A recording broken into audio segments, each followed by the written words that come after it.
It's been 30 years since the death of George Mackay Brown, so to mark the anniversary, the Orkney Museum is hosting an exhibition by artist Ian Charles Scott, which will feature portraits of the writer and accompanying letters the two exchanged. Ian has been telling Marcus all about the exhibit and their relationship. I can only describe him as very spiritual. You know, he'd another... He was off this earth, but he had another worldly quality that I kind of felt an affinity with. With George, you entered completely this world, if you let you in, you know, and he would create all these wonderful fantasies and stories and everything. So it was much more like entering into his work. I mean, you became a character in his work. The exhibition is going to be a collection of your portraits of George, but also partnered by letters the two of you shared. Can you tell me a little bit more about them? And I was working in Sunderland as an art lecturer in the university. I'd get letters down there to Sunderland. And then I was in Germany. He'd be sending letters there. I'd be in Wick. All over the place, you know, this communication. I think he wrote letters to people every week. He dedicated one day a week. No poetry on that day, no short stories, just letters to all his friends all over the world.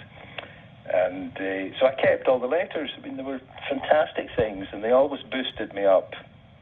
And he would talk about, much more open, you know, about his mental state, and when darknesses came upon him, and when he wouldn't want to go out on the street, and things like this. So, it developed over the years into a real kind of artistic friendship.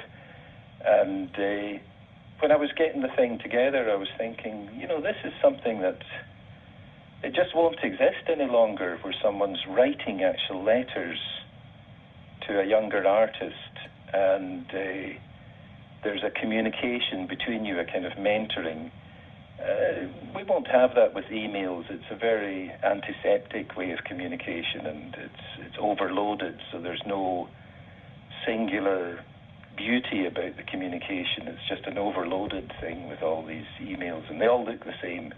George's handwriting was exactly the same as the man. I mean, it was a very precise, almost runic handwriting, a beautiful handwriting that I think the letters and the drawings that I've got in there, they complement each other. I mean, the handwriting is so Nordic and beautifully incised, you know. It's just a lovely thing to see visually as well as to read. I mean, it's obviously quite an intimate experience painting a portrait of somebody, so getting to know him more in that sense as an artist and also as a friend. But what do you think the legacy is of George Mackay Brown, and what do you hope that people take away from the exhibition?